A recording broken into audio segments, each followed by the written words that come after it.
Hey YouTube, so it is a gray day here in Seattle and I'm here to talk to you a little bit about lunar nodes for another episode of Practical Astrology 101. So I wanted to, I feel like I've been a little bit rambly in the first couple of videos in this series, and since it is a 101, I want to make sure that we're clearly connecting concepts and not going too all over the place. So I thought we could focus ourselves a little bit in the next few videos by looking at several different topics related to the moon. So we're going to do a kind of three-part lunar series, and specifically this week we're going to start with the nodes because we talked in the last video about zodiac signs, a little bit about order and opposition, and the polarities between two signs that fall on the opposite side of a chart. So we're going to expand on that theme a little bit today, talking about lunar nodes. Just to give first the very basics of lunar nodes, you may encounter them a little more in Vedic astrology than Western astrology, although I have seen a lot more emphasis on nodes in sort of very recent astrology, particularly I think queer and femme astrologers tend to be interested in the nodes. The nodes they're very hard to understand mathematically. I'm not even going to try. They are points. They're related to the moon. They aren't points on the surface of the moon, which is what I used to think, but they are points that are calculated based on the relative position of Earth, Sun, and Moon. And so they are therefore related to the eclipses, but I couldn't explain to you how, and it doesn't really matter. The point is that they are related to the relative position of those three bodies, Sun, Moon, and Earth. There are two, so you will see sometimes the North Node is also called a true node. So like, for example, if you pull up your chart on astro.com, you'll only see one symbol for the North Node, and it almost looks like a baby Aries symbol upside down. That doesn't make sense. Or sorry, no, a baby. You know what it looks like? It looks like a little baby Leo with, I think it has a little T in the middle of it. Is it a T? I have to like look more closely at the symbol. But in any event, you'll see this symbol, but you won't see the South Node. Yeah, I'm like staring at my computer. I think it is a T for true. Point is, there's a North Node and a South Node, and they're always opposite one another. So they're going to fall into the signs on opposing sides of a polarity. So wherever your North Node is, your South Node is going to be right across the chart, even though it's not usually denoted, at least on the astro.com chart, which is what I use. The nodes move backward, so they naturally move retrograde. So we talked about how in a chart, everything is moving counterclockwise. The nodes move clockwise, which is kind of confusing once you get used to the counterclockwise of everything, but the nodes go the other direction. So the nodes just recently moved from Cancer Capricorn into Gemini and Sagittarius. They transit signs about every 18 months, so about a year and a half that they spend focusing on a certain polarity, and they are, again, related to the eclipses. The overlap isn't perfect. Like, there is a time point at which the nodes will have moved, but there's still an eclipse or two left. We're there now where we're having some summer eclipses, one of which is in Cancer, I think, even though the nodes have already moved. So they're not perfectly overlapped, but there's a strong relationship between eclipses and the nodes. So you're going to be feeling energy in the same places from those things. Like I said, it's a little more common in Vedic astrology, in part because the sort of traditional way of looking at nodes is looking at past life energy. I'm not a Vedic astrologer, and I'm also not really comfortable talking about past lives because it's not part of my cosmology, because I'm a white European descended person who doesn't really know anything about any of that. So there's definitely better places to go if you're curious more about Vedic astrology, more about past lives. I interpret the nodes in a kind of alternate way, which is you can think of the North Node as being about a kind of like destiny or what you're meant to do in this life, and the South Node is something you already mastered in past lives. Another way to look at it is to think about the early things that you master or already were comfortable with early in life, and then the things that over the course of your lifetime you're learning to master.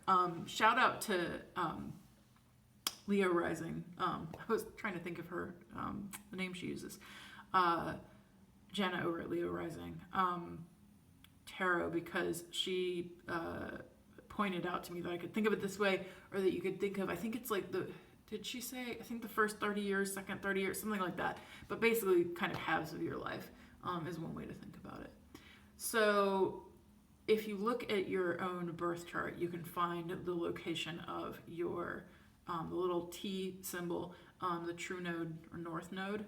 That is the area in which you're developing towards, and then you can find the opposite of it would be the south node, or the area where you might be a little more comfortable. And that's both the house and the sign. So the house would represent the area of life, and then the sign would represent a kind of energy.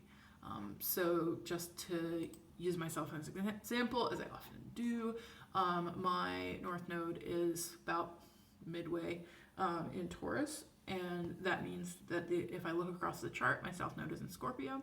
So I am, it's kind of funny, I am somebody who in tarot is very comfortable with the death card, so it makes a lot of sense. Like, I'm actually pretty comfortable with Scorpio energy. I'm somebody who, I mean, Scorpio isn't just about death, but I'm somebody who's actually really comfortable with, I think, the idea of death and passing, like actual physical death, and transitions are very comfortable with me. For me, that kind of, I jokingly think of Scorpio as the death, sex, and birth sign, and those are themes that are comfortable to me.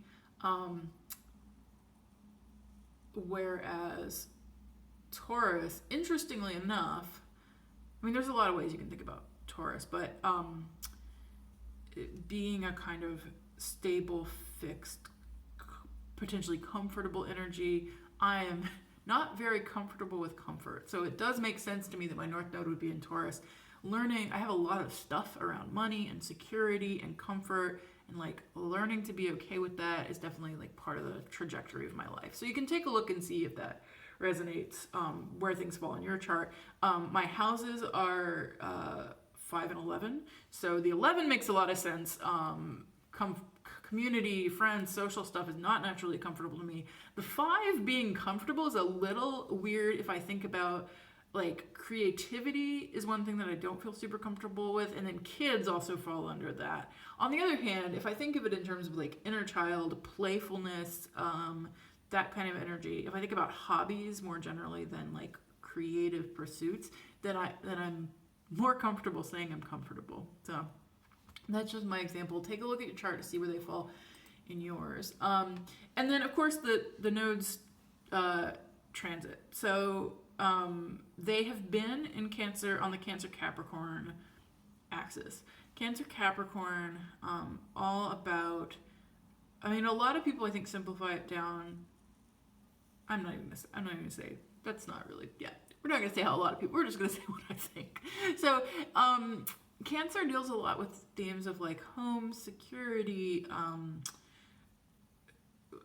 Capricorn deals a lot with like your work, your place in the world, your contribution, hard work, determination, those kinds of themes. Those are very simplified.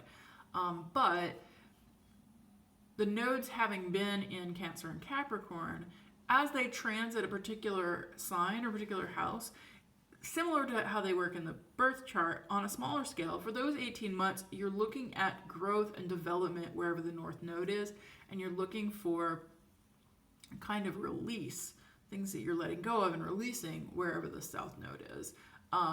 If you look at the house in your chart, that can give some clues as to the area of life that's going to be affected for you. So if you look at Cancer, there might have been, particularly with the eclipses, with the nodes where they are, having the north node in Cancer, you might have noticed over the last 18 months or so, we're a little past the transition, so I guess 19 months.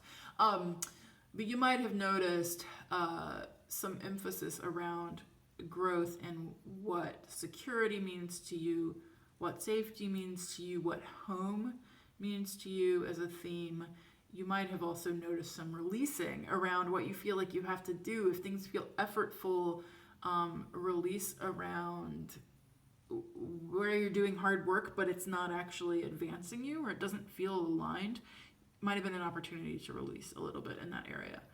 Again, depending on where your houses fall for Cancer and Capricorn, that could also give a clue as to the area of life. So like, I've been having a lot of growth around my own identity and who the hell I am and what I came here to do, because I have a Cancer rising, so it's my first house, and doing some release work around relationships, my 7th house, so expectations and longer term relationships, both personal and professional, letting go of what doesn't serve me or what stories of who I am in a relationship are no longer true. So that's an example for me. And then when you can kind of see if those areas have felt emphasized. Of course, it's not just the nodes. We talked earlier in the year, I think the first episode of this series, we talked about the really intense Capricorn energy. So there are other planets, other points activating Capricorn. There's other things going on in Cancer recently. So it's not just the nodes and the eclipses that would have been affected here. And you see that in astrology. You see emphases where things kind of come together in certain signs at particular times. But the nodes are part of that story. Now, if we look at where it's moving to, it's shifting over to Gemini and Sagittarius. Again, I mentioned in the last video, I think, did I mention that? Maybe I didn't mention the last video, but we're going to talk about it. That Gemini is getting a lot of emphasis right at this moment. I have been having a hell of a time as Gemini is more emphasized. We'll also talk about this when we talk about Venus at some point soon. But there's a lot happening in Gemini, April, May. And so when that shift is happening, you can again look at where that's hitting. So growth and development for everyone around kind of Gemini themes. Gemini includes, it is an air sign. It does include things around like information and communication. But in particular, I think Gemini is a lot about mirrors. It's a lot about reclaiming aspects of self that we might not want to. And so that part of Gemini has particularly been emphasized for me because my Gemini happens to be 12th house. And so 12th house is all about shadow and like things underneath and like the last little bits that you need to deal with before you complete a cycle. It's kind of judgment card energy. So that you can see how that relates to like aspects of the self. Reclaiming shadow aspects has been a big theme for me the past couple of months. Is going to continue for the next year and a half. But even if you don't have that particular house placement, you can still look at Gemini energy and then releasing things around Sagittarius. If you take a look at your own, we're going to talk a little more about Gemini and Sag in a later video, so I'm not going to overdo talking about that right now. But you can take a look and see what houses are going to be emphasized for you.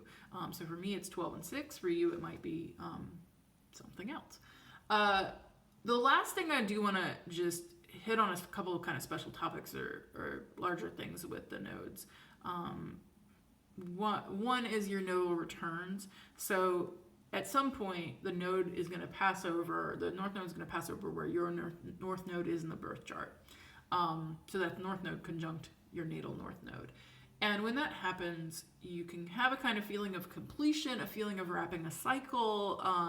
Some development has occurred. Of course, everything is a spiral, as Lindsay Mack would say. So, it's not the only time, you're not done. It's another leveling up. It's another like turn of the wheel. But at particular ages, you'll have this happen. So it's always about the same age. So you're going to have the returns when you're 18, 36. So I have one coming up next year in 54. So if you're near one of those ages, or if you just had one of those ages, you might have felt that.